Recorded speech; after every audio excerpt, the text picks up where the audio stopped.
मंत्री नरोत्तम मिश्रा की press briefing. Bharatiya Janata party के स्थापना दिवस पर बोले गृह मंत्री नरोत्तम मिश्रा।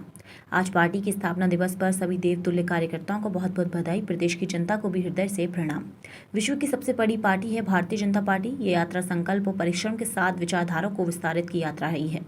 नरेंद्र मोदी, अमित शाह और जेपी नड्डा ने विचारधारा के विस्तार के साथ ही भारत के भविष्य निर्माण की कल्पना को मूर्त रूप देने के लिए अथक परिश्रम किया है, इसलिए पार्टी इस मुकाम पर है। पूर्व मुख्यमंत्री कमलनाथ के रोजा इफ्तार में दिए बयान कि भारतीय जनता पार्टी देश भर में दंगे फसाद कर रही है। आप सभी छिंदवाड़ा संभालें और मुझे प्रदेश संभालने दें, पर बोले गृह मंत्री। रोजेदारों के बीच में बैठकर विषमन करना, भय पैदा करना, अलगाव पैदा करना, ये कांग्रेस की परंपरा सी बनती जा रही है। दंगे फसाद की बात क्यों करनी थी? पवित्र धार्मिक कार्यक्रम में विभाजन की राजनीति कांग्रेस चुनाव के समय अल्पसंख्यकों के बीच में करती है। कमलनाथ कांग्रेस तो एक नहीं रख पाया। आप कभी भी इस तरह का बयान दे देते हो। बयान सुनना है तो कल अब्दुल कादरी का सुनो, जिन्होंने मोदी की तारीफ की। गुलाम नबी का बयान सुनो। आप हमेशा से सद्भावना बिगाड़ने की कोशिश करते हो। विपक्षी दलों के ईडी सीबीआई को लेकर सुप्रीम कोर्ट जाने पर बोले गृह मंत्री।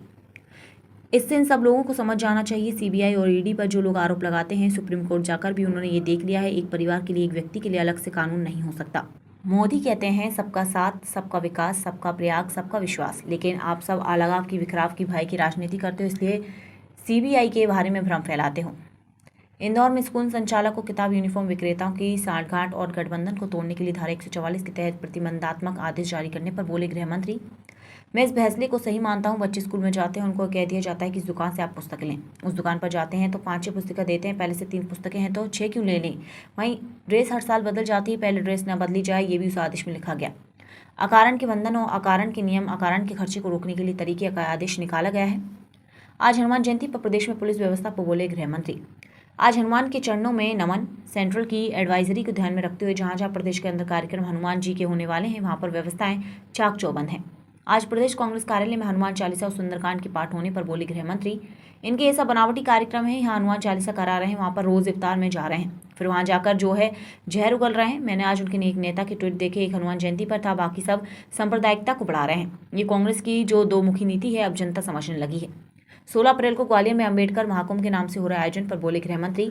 14 अप्रैल को बाबा साहब भीमराव अंबेडकर की जयंती है। 16 अप्रैल को ग्वालियर में अंबेडकर महाकुंभ के नाम से बड़ा कार्यक्रम किया जाएगा, जिसमें प्रदेश के मुख्यमंत्री, अध्यक्ष, केंद्रीय मंत्रीगण, राज्य के मंत्रीगण सभी उसमें बड़ी संख्या में भाग लेंगे। वहीं योजना को अंतिम चरण तक पहुंचाने के लिए, सरकार की बात को अंतिम तक ले जाने के लिए बड़ा समागम करने वाले हैं। कल एक बयान दिया है छिंदवाड़ा में, उन्होंने कहा है कि बीजेपी पूरे देश में दंगे फसाद कर रही है और मुझे जो है अब आप छिंदवाड़ा से मुक्त करें, आप छिंदवाड़ा आप संभालें, मुझे प्रदेश संभालने दें। रोजा इफ्तार के दौरान, रोजा इफ्तार में कार्यक्रम।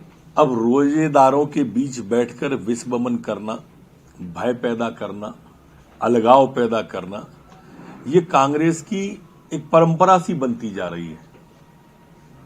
दंगे फसाद की बात क्यों करना थी पवित्र धार्मिक कार्यक्रम के अंदर? लेकिन विभाजन की राजनीति कांग्रेस का एक पिछले चुनाव के पहले भी आपने देखा होगा, ऐसे ही अल्पसंख्यक समाज के बीच में बैठकर वो इस तरह की बात पिछले चुनाव पर भी कर रहे थे। आखिर कब तक कमलनाथ जी इस तरह की सांप्रदायिकता का विषमन करेंगे? ये कोई कांग्रेस की मीटिंग थोड़ी थी। कमलनाथ जी, कांग्रेस तो एक नहीं रख पाए आप, देश तो एक रहने दो। आप कभी भी इस तरह का बयान दे देते हो।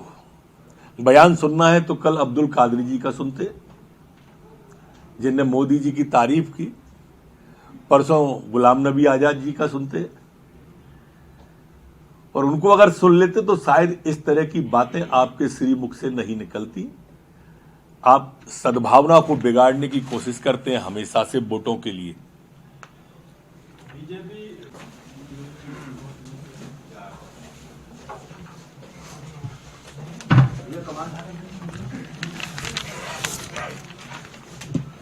भाजपा का स्थापना दिवस है। आज पार्टी के स्थापना दिवस पर सभी देवतुल्य कार्यकर्ता जो भारतीय जनता पार्टी के हैं, उनको बहुत बधाई। प्रदेश की जनता को भी हृदय से प्रणाम। विश्व की सबसे बड़ी पार्टी भारतीय जनता पार्टी, ये यात्रा संकल्प और परिश्रम के साथ विचारधारा को विस्तारित करने की भी यात्रा रही, माननीय मोदी जी, माननीय अमित शाह जी, माननीय नड्डा जी,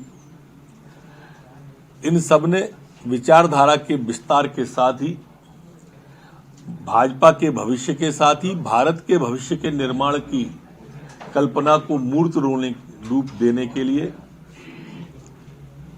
अथक परिश्रम किया। आज पार्टी इस मुकाम पे है और सबसे बड़ा दल आज भारतीय जनता पार्टी बनी है।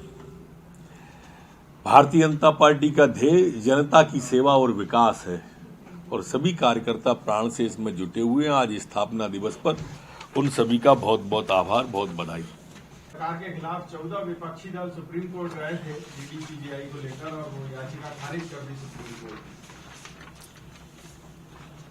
अब इससे इन सब लोगों को समझ लेना चाहिए कि जो CBI और ED पे आरोप लगाते हैं, अब सुप्रीम कोर्ट जाके भी उन्होंने देख लिया कि एक परिवार के लिए, एक व्यक्ति के लिए अलग से कानून नहीं हो सकता। माननीय मोदी जी कहते भी हैं सबका साथ, सबका विकास, सबका प्रयास, सबका विश्वास, लेकिन आप सब अलगाव की, बिखराव की, भय की और भ्रम की राजनीति करते हैं, इसीलिए ED और CBI के बारे में भ्रम फैलाते हैं। सर, इंदौर में 144 लगाई खासतौर